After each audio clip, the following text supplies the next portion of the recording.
Hey you guys, welcome back to Digi 6 Covered. Appreciate you showing up. Today we were talking about the Ultra match in Minnesota. So this was put on by Ruth and Justin, and this is out of Rush Lake Range in Minnesota. But Midwest Precision Shooting, they're the ones that put it on, and it was a really tough match. And when I say tough, the targets were good, the size wise, and you can kind of get a breakdown of what we got here. Like this is stage 8, shows the targets, and then how tall they are in size, in mils, and in inches, in MOA. So that's really cool. Gives you a chance to say, okay, that target is 0.5 tenths wide, and the wind's 2 tenths or whatever. So you can kind of get an idea where you want to hold on the target. But there was some wind. It was sporty. Shooting at a range that you never been to is definitely there's some disadvantage to maybe someone that has shot there, for just the fact that you kind of understand that when you get out to distance, there's kind of these tunnels of trees that are cut, so you get some different wind that you wouldn't know anything about per se if you haven't had a chance to either talk with someone that shot there, which is always a good thing you want to do. Ask them, what the prevailing winds are. How does the wind kind of do whatever? And it depends on the person that's going to help you. But it's nice to get an idea of what takes place over there.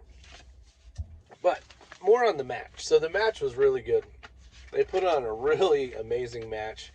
Ruth did a really good job of putting everybody's sizes and names on everything, and a nice little bag that had stickers and a hat and a shirt in it and all that kind of stuff. So that was really cool. And Justin and a few others, but Justin most importantly, designed the course of fire, put it all out there, spent the time, and then of course he had a lot of the ROs were nice enough to help clear some of the property for some of the targets as far as mowing and setting up and all that kind of stuff. So it definitely takes a village to make these really nice matches run well. One of the things I will say is the prize table was amazing, better than some large national championships that I've been to. So they did a really good job of calling in support from all the supporters and putting stuff on the prize table. So that was nice. Now, so the things that got me, so I ended up getting 27th place out of, I believe, 98 shooters or something like that. So it was a large match, and it was the facility is really nice. It could definitely be a place where you could put on a 2-day PRS match with at least 100 shooters. So some of the things, and when I was shooting the match, I was getting really discouraged mentally.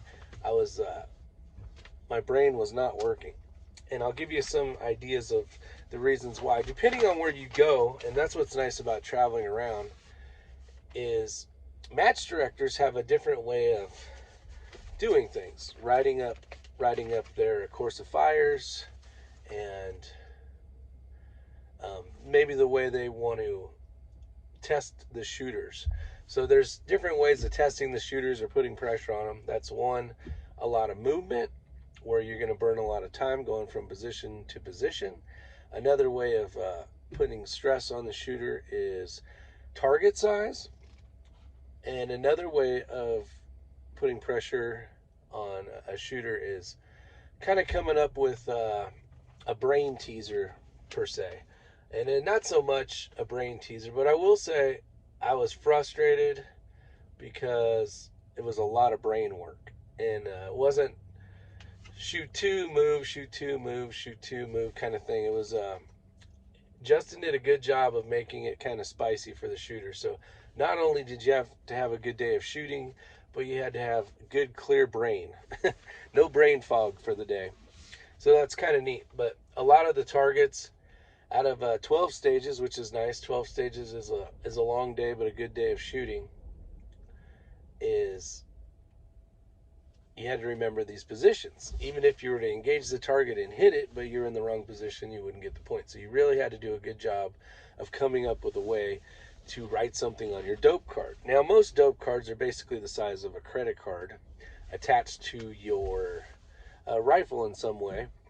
And Sometimes you would see people running colors, different colors, so that they knew when to transition from barricade to barricade. Or some people would put a line across.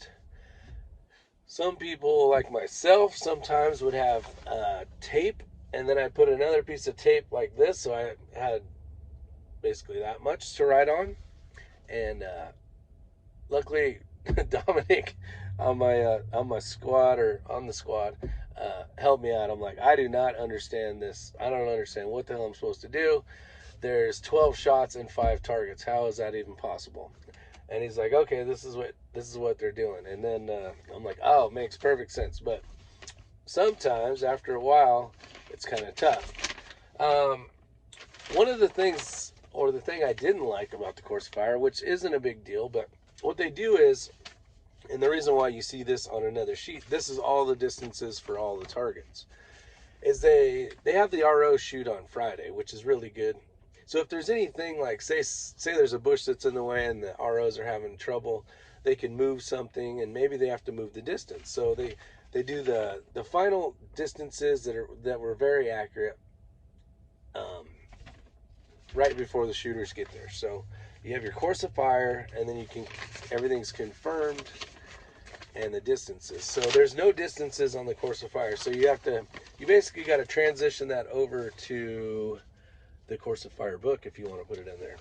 The thing that is on a stressful, brain foggy day is you may put the distances in the wrong order or on the wrong target. So you have one more way of screwing up, or one more way as a match director to test your shooters and making sure you're mentally there and you're doing all the stuff correctly. So it was a good match. I was getting frustrated because I was having issues trying to remember all this crap I had to do in between each shot.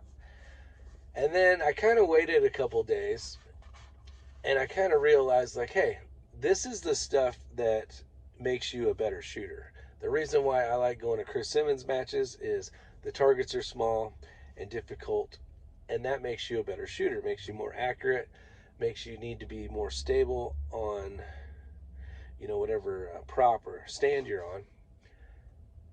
And with this match, I went back and said, you know what, Rick? You just beat yourself because you mentally weren't ready for a match like this. And so I give kudos to Justin and Ruth for putting on a great match, and for waking me up as a shooter and knowing that, hey, not all courses of fire are going to be your simple 2 shots and move kind of thing. Like, think out of the box. I know at Nationals they had a couple stages that were mind twisters per se, but if you practice the mind twisters, it just comes more natural. You look at the course of fire and you're like, oh, that's easy. I put a line here. That's when I moved to, the second position. I put a line here and moved to the third position. So getting out of your comfort zone, going to places that you normally wouldn't go, thousands of miles away from your normal area, is definitely a good thing. Not only that, but to support a lot of these shooters. We see the same people almost every weekend, per se, on some of your larger matches. And it's just nice for those that actually shoot and do the match directing to go support them as well, and go to their match and help support. So, with that said, I loved the match. It was a good time. It woke me up, made me realize less brain fog is better. And I hope you guys enjoyed that video. You take care, and see you on the next one. If you get a chance, go check out the Ultra match, the Midwest Precision Shooting guys and gals over there. So, see ya. All right, so you guys just shot the Ultra match. Look at the sunset.